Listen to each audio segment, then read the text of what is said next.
the Galaxy S21 Ultra is Samsung's newest, most expensive flagship. And while it's not on the level of the Galaxy Fold, this in its own right is a very, very advanced phone with a lot of bells and whistles. And this is actually my first Ultra phone. The Ultra came out last year with the S20, but in essence, it's been around since the S10 when they had the S10 Plus 5G, which was a very extravagant phone. So this is the Ultra 5G.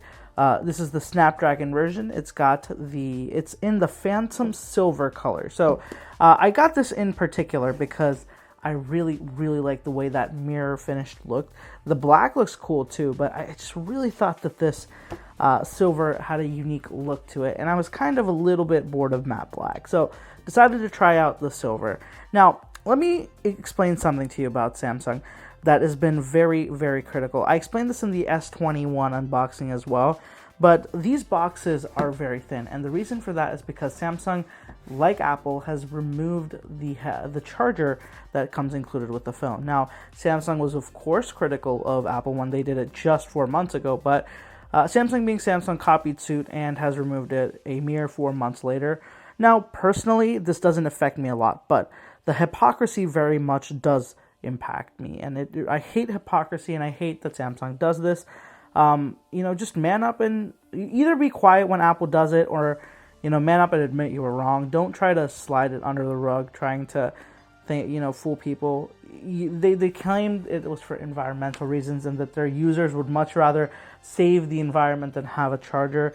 You can sugarcoat it all you want. Apple did it and got away with it, so you wanted to do it as well. So that being said, I just want to talk about not only the things you get in the box, the quality of the boxes has actually significantly gone down too.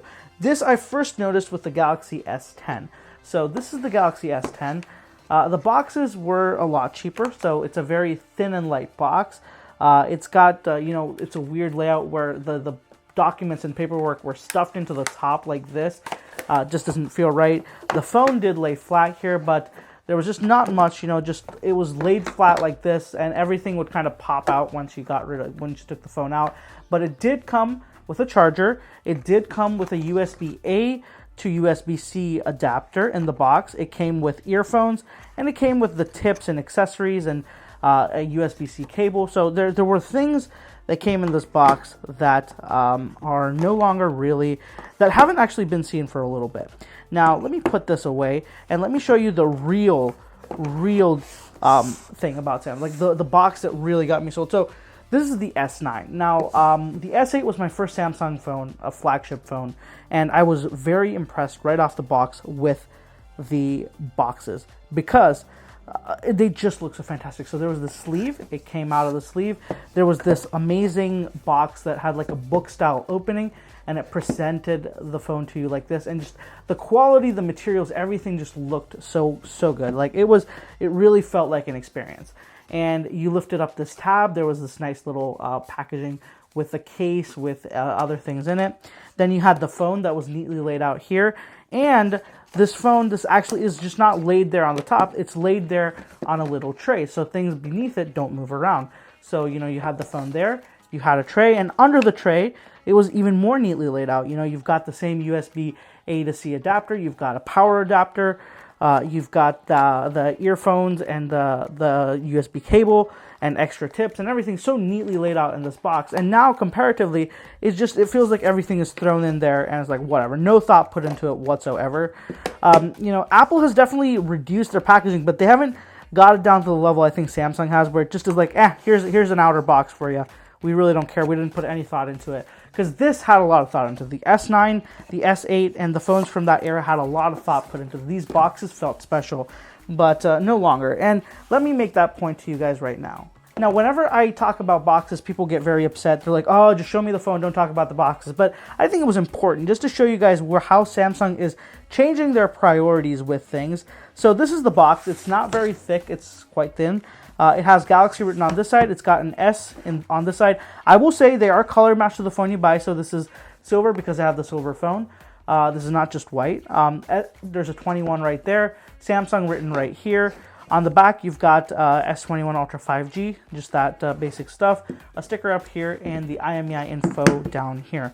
So let me open up the box. Just two plastic little tabs here. You know, not even like a full plastic wrapped cover or anything to really make the unboxing feel like a better experience. It's just those two little plastic things. You tear them and that's it. And the phone, you know, just the box, it doesn't feel special. You know, I'm paying $1,200 and it doesn't feel like it's anything special. Right off the box, you know, there's just this little paper. It's sitting there. It's not fitted. It's not perfect. It just kind of floats on here. And it has no reason either. It has nothing on it. It says Samsung. That's it. That's the entire, it's like a complete afterthought. And that really just, it stings. It really shows the lack of attention to detail. Here's the phone sitting right here. It's got silver edges, so it really doesn't look that different, but it is definitely very heavy. So let me flip around to the back. Nice. Okay, that looks super cool. I'm getting a lot of green tones from the angle I'm viewing it at. So here, this is the angle I'm seeing it, not the camera, so you guys can see there's so much green hue. Very interesting. Let me put this off to the side. That looks really cool. So you guys can see, just look at the box quality here, you know, like it just is very lackluster. I know that I'm complaining too much about the box, but the reason is, as I explained, it speaks to the overall experience of getting a phone, right? This is a $1,200 phone, and the quality of the unboxing speaks for itself. You know, that's a part of the experience, and unfortunately, it feels like it's lacking in that experience. You just get this one box. It has these three pieces of paper in them, and you've got a USB-C to C charger. That's it. And as I said, you know, I'm not very upset that the charger is missing. It doesn't personally impact me a lot, but the hypocrisy of it definitely hurts. So I'm just going to put all this to the side so we can take a look at the phone. So here's the phone. It's definitely massive, like very big. It reminds me of the iPhone 12 Pro Max in many ways. It definitely does. And as I showed you guys actually on the Galaxy S21, it has the same symbol right here to not insert that SIM card and where to insert it, because foolishly they have what they've done is right at the bottom they have a microphone right next to the SIM card tray, and both of them are holes, so they don't want people to accidentally put a SIM card tool into this and damage the microphone. So that's why this sticker right here, the color is going to be very hard to pick up on. I apologize. Let me see if I can change the angle now. The silver is just it's silver on white, so most people are probably going to miss it. That's definitely something else. Let me try one more time. So just trust me, there's a symbol right there that says no SIM card, and there's a SIM card right there. So it's definitely a weird omission, I feel like. They could have put a little bit more thought into it and be like, oh, okay, let's not put a microphone right next to the SIM card tray, where people are definitely going to go ahead and poke that microphone by accident when they're not thinking or paying attention. And to warn them that we've done this now, let's put a tiny little sticker on the bottom that most people will miss and not even pick up on. So it's Samsung being Samsung. So let's pull off this back cover. So this is a matte finished glass, and it feels fantastic. I love this finish. It just looks so good. It's not as crazy as the Aura Glow of the Galaxy Note 10. It's way more subtle, but I think it looks way nicer. I do like the subtle, just like almost a stainless steel finish. It looks amazing. It does have slight hues of green and red depending on the angle you're at, and that looks a lot cooler. This is, of course, all aluminum right here and towards the back and front as well.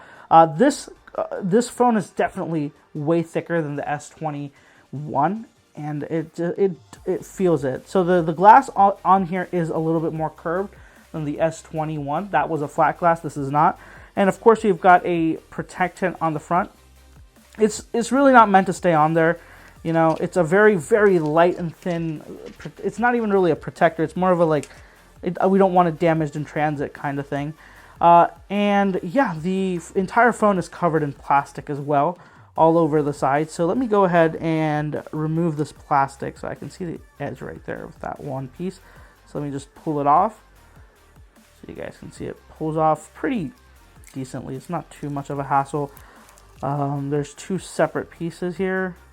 So let me pull from this side, and that should hopefully just pull off the rest of this phone's plastic. There we go. All right. So let me go ahead, boot this phone up, and see what it's like. Booting up Samsung Galaxy powered by Knox Android. That's weird. They usually have the Galaxy S21 Ultra. They usually have the name of the phone on the boot logo. I guess they've stopped doing that now. So just looking at the phone, amazing. So this is that 10x optical zoom with the crazy kind of mirrored setup. There's a 108 megapixel main sensor in there. So the camera array is massive. So let me just put it next to the S21 and you guys can see just how big that camera array is comparatively. This looks like a little kid in front of it. It's a massive, massive change. And if you guys just want to see the thickness as well, the camera probably won't do the greatest job of picking up the thickness differences here, but this definitely feels way, way thicker and even looks the part. So now that I've gotten to the screen, what I'm going to do is go ahead, set this phone up, use it for a couple of minutes, and give you guys my initial impressions on the phone. So I spent the last, I'd say, 30 or 40 minutes messing around with this phone, getting it set up, and so far with the S21 Ultra, I want to start off with the build and design. I'm loving this color, but maybe the design on this phone not so much. So I do really like the way the design plays out, especially when I compare it to the other older Samsung S20 Ultras. But I have to say, this thick camera bump is actually not that good. I thought it would be a lot thinner. Looking at the photos, it hides it a lot better when you look at it from this angle. But when you tilt it to the side or from the top, you guys can see just how much it actually protrudes. The top is the actual angle where you'll see just how much it protrudes. It just looks comical in a way when you compare these two edges side by side. It's just this really juts out a lot, and actually I think in a way makes the phone look a little bit worse when you pay attention to those angles. The back is a glass finish, with this matte finish, so you really can't tell the difference between the two, the plastic and the glass versions, because of this very similar finish on them. But I have to say, this color looks fantastic. Every angle is a little bit different. When you look at it head on, it's like silver. When you look at it from this angle, it's almost reddish and bluish, and then a little bit of gold there. Like it really has a lot of different glows to it. This is 100% like that's a spiritual successor of that Aura Glow from the Note 10. This is just way more pulled back and restrained because of this matte finish, and I think this is definitely one of the best colors for the S21 Ultra. But I will say that the silver and black contrast is very apparent. So if you're somebody who doesn't like that, maybe the black version of the phone is the one you should go for. I will say though, the sides and everything are just a plain kind of silver aluminum. Nothing that special about them. Very reminiscent to, like the some of the phones I've had in the past, the S line phones. Nothing that special here. The phone is very heavy. It is definitely heavy, but I will say the weight is at least distributed really well, and it doesn't feel top heavy or anything like that. And the curved edges and everything do make the phone way more comfortable to hold long term than the iPhone 12 Pro Max, which is a similar size but has these very flat edges. The display on this does have a slight curve, unlike the rest of the S21 lineup now. All the S phones used to have a slight curve on the edge, but the S21 Ultra is now the only phone that does out of the lineup. And the display on this is 6.8 inches. This does have the ultrasonic fingerprint scanner to unlock the phone. That's the only form of biometric it has. It has a facial scanner, but that just works based on the camera. There's no actual facial tracking. There's no sensors beyond that. And I have to say, this display is absolutely amazing. It does finally give you the combination of a high resolution and high refresh rate together. You don't have to choose one or the other. You can choose both at the same time. So let me just go into settings and show you. So if you go to display, you guys see the motion smoothness is set to adaptive, which goes up to 120 Hertz. And I've also got my screen resolution set to WQHD+. That's 1440p. The phone did come with 1080p out of the box. I have to say that. I did have to come in and change it. So if you have an S21 Ultra, go ahead and make sure you change that over. But I think that most people won't. They won't even realize it. And that's the funny thing. I think that's why with the S21s, Samsung didn't even bother putting in 1440p as an option. You can only use it at 1080p with or without the 120 Hertz refresh rate. So the cameras are actually super cool on this. You've got a 108 megapixel main sensor. You've got a 3x and a 10x zoom. And it's a very crazy setup here. So let me just show you a sample photo I took. So I was sitting right here, and I took a photo of this lanyard I have hanging on my door. And let me just show you. So this is 100x. It's like, look at the quality. Like, I'm zooming in even more, and I can clearly read the text on this. Now, I'll let you know this isn't too far away, but still, 100x zoom, it is impressive. So here's, I believe, 50x, and then here's 10x. So you guys can see just how far this actually was. And then here's, I believe this is 3x. You guys can see just how far this actually is.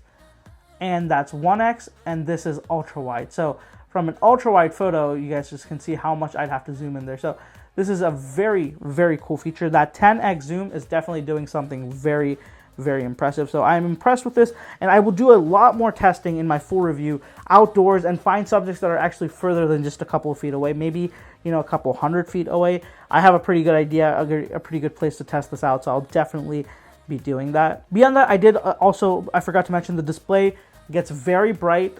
Content looks awesome on it. I tried it out, and also while watching content, I tried out audio. Audio sounds fantastic. It gets very loud, very clear, no distortion whatsoever. I do wish there was just a little bit more bass, but overall, fantastic audio, fantastic. So this is an awesome phone if you're going to be consuming a lot of content on your device. You know, it just looks, and it does give you a very good entertainment experience all around. The only thing I would say I would really, really want to change about this phone is how thick this camera module is in comparison to everything else. It just feels out of place, especially this kind of corner element design.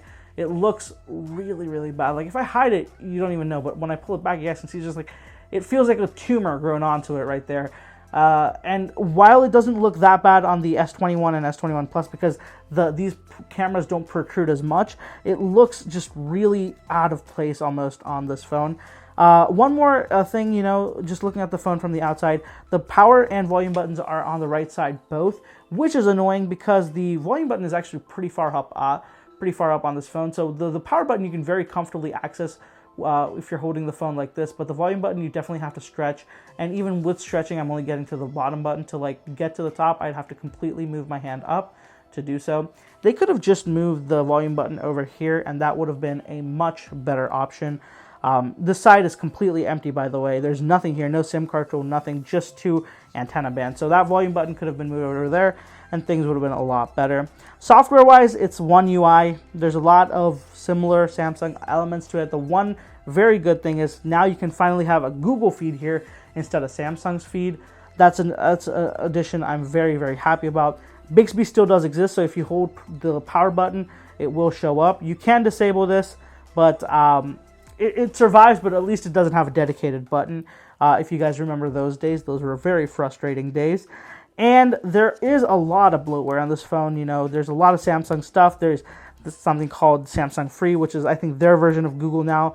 Then there's Samsung Global Goal something. There's an entire app filled with Samsung bloatware. There's an entire app, a folder filled with Microsoft stuff. Then there's an entire folder stuff with Google stuff. Like, all this stuff which I need or don't need, that's not their problem. They just include everything, and I have to deal with the rest. So that's a little bit annoying, but so is the case with Samsung phones. You've got Facebook, Spotify installed out of the box. You can't do anything about it. You can disable them. You can't completely uninstall them, which sucks. I don't want anything to do with Facebook on my phone, but so be it. So that's it for the Galaxy S21 Ultra, guys. That's my initial impression on it. So far, I'm really liking the amounts of technology in it, but I'm just not sure about the size and the comfort of it yet. That's something I think will come with some longer term usage. So let me know what you guys think of the Galaxy S21 Ultra. And if you haven't already, be sure to follow me on social media. I'll have all the links right here on the screen, and of course down in the description as well. So go check me out over there. And I do want to give you guys a heads up that I'm going to be making a ton of videos on this, including videos with a couple of the new case options that are there and a couple of, you know, comparisons. So be sure to subscribe to the channel for that if you guys are interested in more Galaxy S21 and S21 Ultra content. Thank you so much for watching, guys. I'll catch you in the next one.